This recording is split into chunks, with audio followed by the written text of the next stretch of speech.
Tales under the golden sun, her guiding light. The summit of Everkeep was bathed in the light of a clear blue sky as Sphene offered up a solemn prayer for the departed. Not long ago, King of Resolve Sorvalgia had met his end upon this very ground, and since the subsequent thwarting of Calix's plans to make endless of the Alexandrian people, the summit had become a place of mourning. Now, many who wished to restore the memories suppressed by their regulators sought an opportunity to honor lost loved ones, and so funerals had been held here. They were modest affairs, little more than kin laying flowers at the memorial, but as long as the bereaved desired it, Sphene would always be there among them without fail. Despite its lofty position above the tumultuous clouds covering Alexandria, Everkeep's summit offered no view of the sun. The serene, nigh-endless blue heavens were but a result of air particles dispersing the natural light that struck the kingdom's gigantic dome. With the day's service concluded, the mourners, hearts heavy with memories of the deceased, returned one by one to their daily lives. At length only Sphene, the widow who had served as chief mourner, and a handful of ushers remained upon the summit as the sky took on hues of gold and crimson. Today's service had been for a Tonawatan man from Jacques Tural. Around the memorial, white flowers had been laid, alongside the indulgences he had cherished in life and numerous precious mementos which his wife was now quietly gathering. As Sphene made to address her, her eye fell upon a weathered leather-bound tome. "It was my husband's," the woman offered with a sad smile, "a collection of stories he purchased in Tuliolal before the dome appeared. He would read it to our daughter, who took such a liking to it that she filled every spare ilm with her own artistic creations." The woman rifled through the pages, and indeed, colorful creatures which Sphene guessed were Ronique leapt about the margins. The sight of them made her grin. "They remind me of my own grimoire. I made my fair share of contributions to its pages as a child."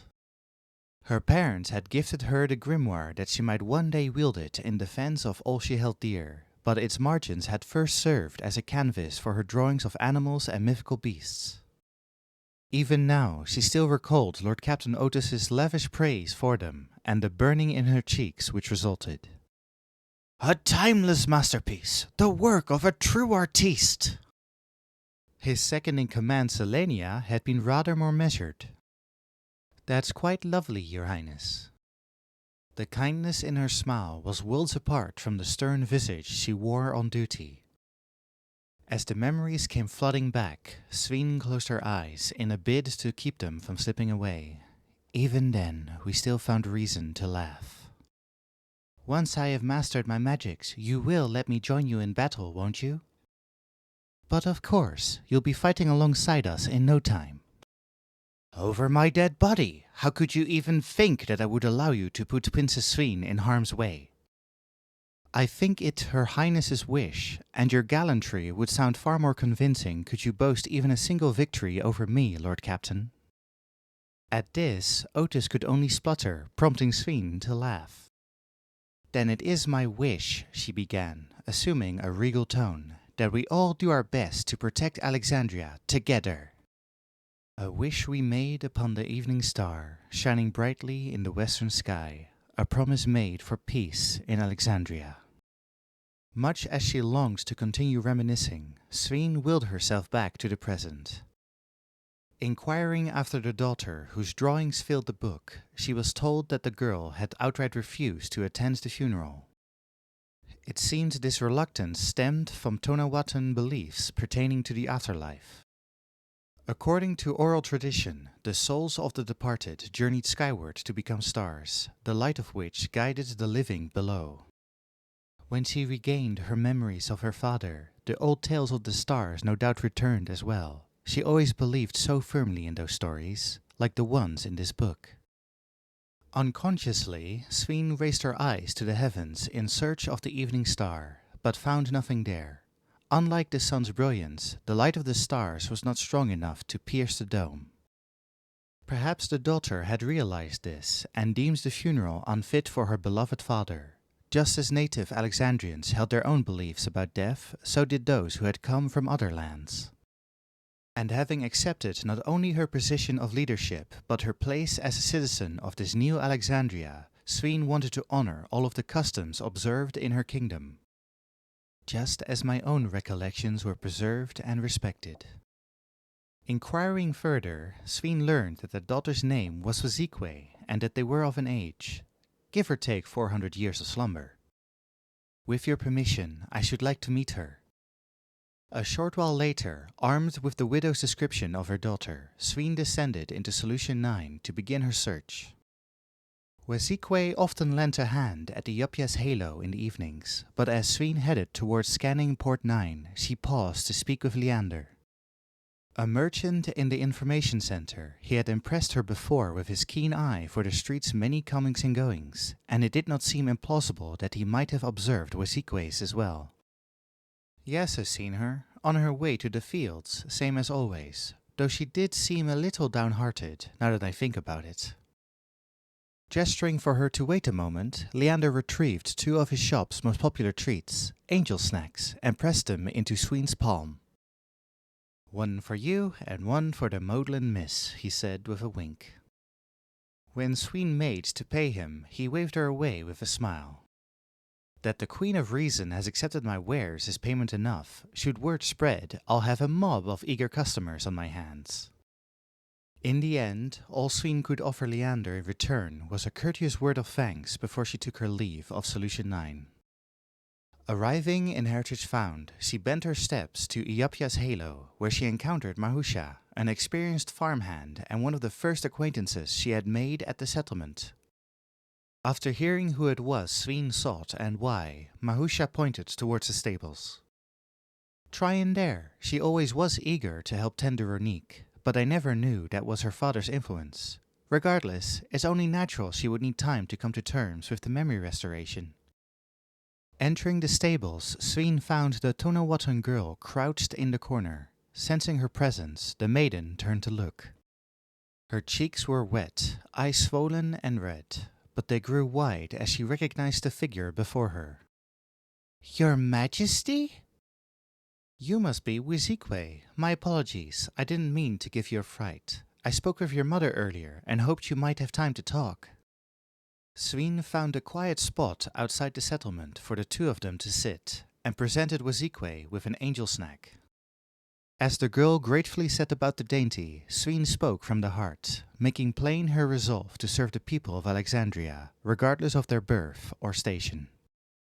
Though understandably hesitant at first, little by little, Wazikwe was able to open her heart in kind. "The Everkeep was a perfectly fine place for memorial service. It's just, Father told me that beyond the storm clouds, there are countless stars burning bright in the sky, our ancestors who continue their journey through the heavens after fulfilling their life's purpose. They are always watching over us, guiding us, granting us strength.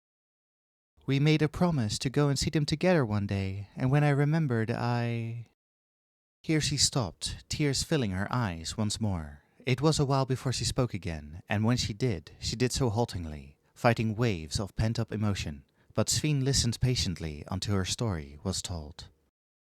She learned that Wazikwe's father had succumbed to illness before the dome had been breached, leaving their promise unfulfilled.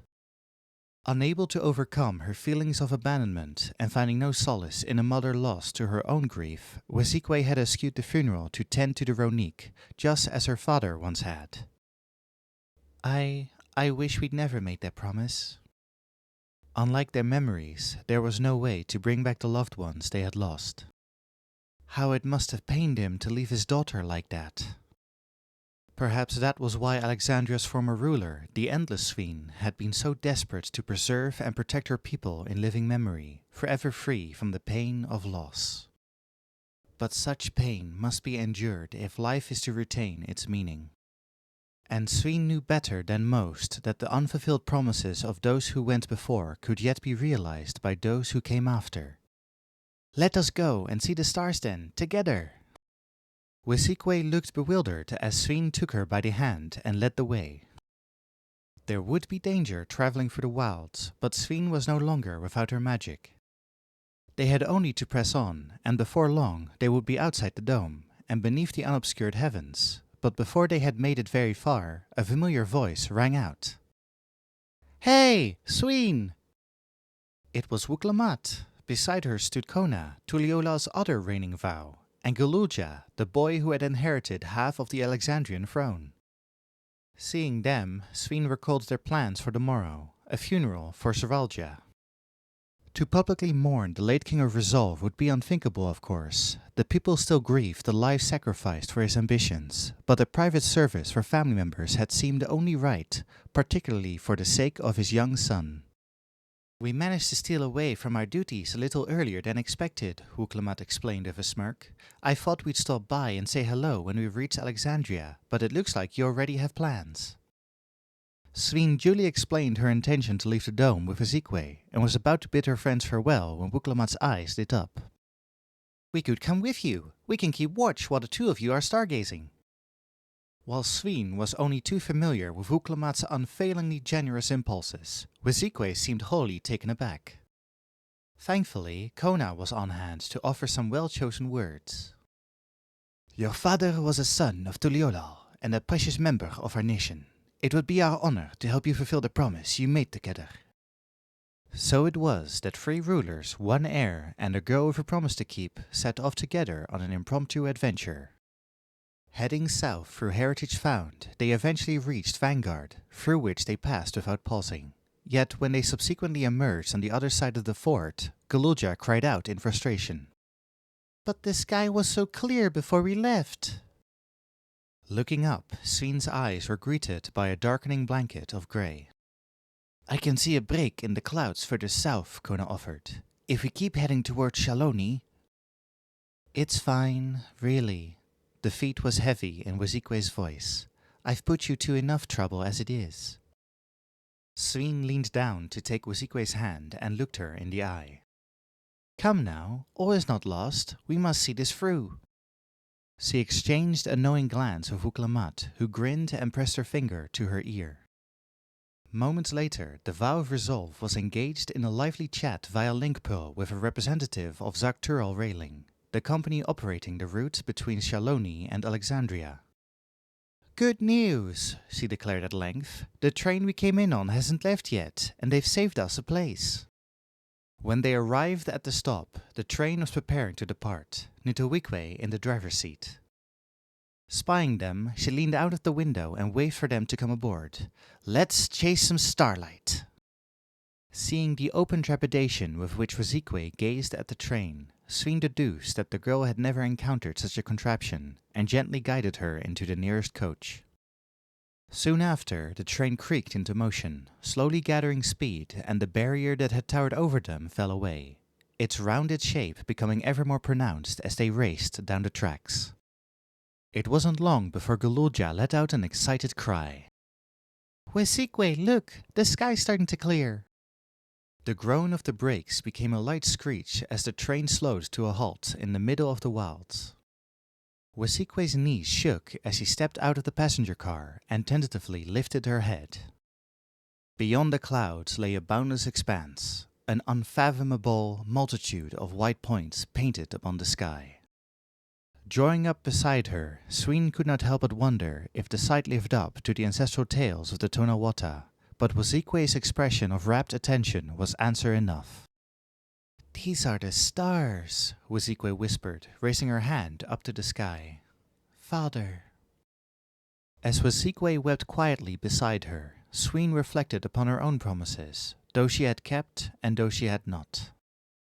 "The wishes I harbor for Alexandria are the reason I stand here today." As if reading Sphene's thoughts, Wuklammat broke the silence. "Promises are important, even if you're separated. The hopes you shared with others will continue to guide you. At least they do for me." Just so, Sphene thought. Promises were a way to share the future with someone, and there was much she hoped to share with the people of Alexandria. A future as bright as the stars in the heavens, home to precious memories that might guide them to still greater tomorrows. "We can get a better view of the stars from over there," shouted Gululja, already on his way to a nearby hill. Wuklammat leapt from the train to give chase, followed by a chuckling Kona. Stirred from a reverie by the commotion, Wazikwe lowered her eyes from the firmament, a smile blossoming across her tear-streaked face. Sphene smiled too and proffered her hand.